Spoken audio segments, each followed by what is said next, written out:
Hey everybody, Anthony, 4x4 Adventures, just preparing this vehicle for many adventures. So we want to set up the reliable way. I've been doing the compressor install. I just spent about an hour and sort of finished it off. It didn't mean to happen. The grommet came in. If you remember, I was waiting for a grommet to replace for the firewall there. I've put my wire through for the USB power and that for later. And I've put through the wires, like I said, the switch wire and the illumination, so the blue and the little blue and red ones, join them together, solder those to a bigger red one, heat shrink and all that through the firewall. And I'll show you where I've connected that up. So like I said, it just runs, the fuse is sitting there, so it's going to be sort of about here next to the battery. I'll just leave that one in line. I've got corrugated split tubing, 100% solid, all the way from there. It's tucked in under that. It's not zip tied yet, but it's going to get zip tied. Comes out here. Don't worry about this. This is for the dual battery setup later. It's coming. So it comes out here. One zip tie just there holding it nice and neat. And some awesome crimping as usual. Some heat shrink on both sides. Nice little cut out there for that to come out. Direct to the battery. So ideally you would have a fuse right at the end of the line here closest to the battery. But that's how they wire it up, and I just don't want to cut, shorten, lengthen or anything. It happens to be a perfect length doing it this way.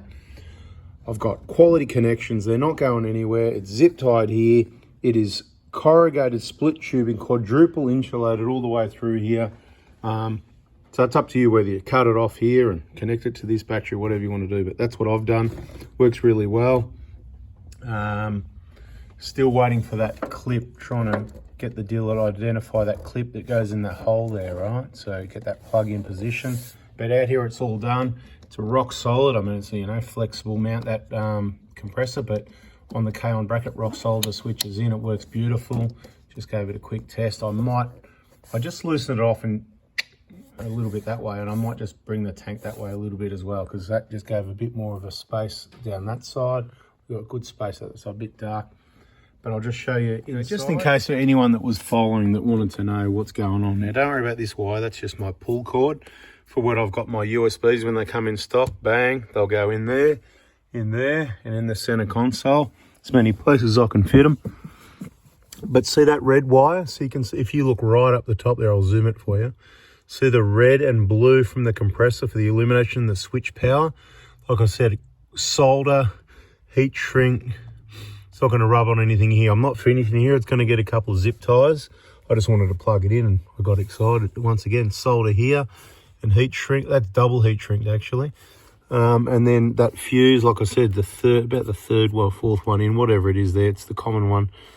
And so there, it uses one of the, it's like a fuse jump thing, you know what I mean? So you just solder that on, make sure it's out of the way of your feet, long as it's not hanging around down under your feet here, which is what a lot of people's cars when they come in.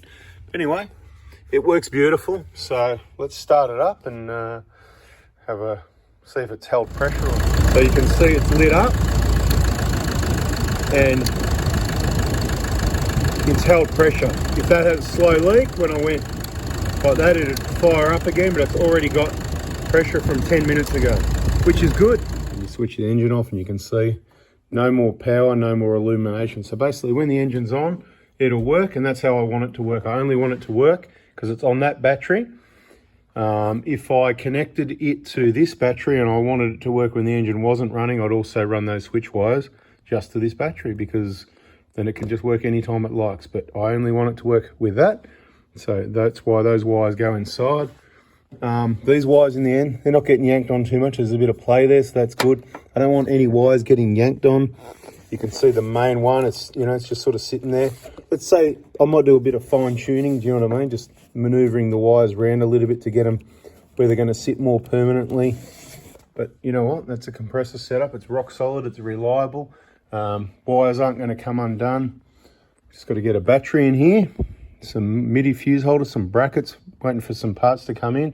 We'll have the dual battery set up, and then we'll pretty much be under the bonnet. Will be done for a little while, and we'll back into the back of the vehicle building a storage system. So sit tight, we'll get this one built and we'll get out on some trips.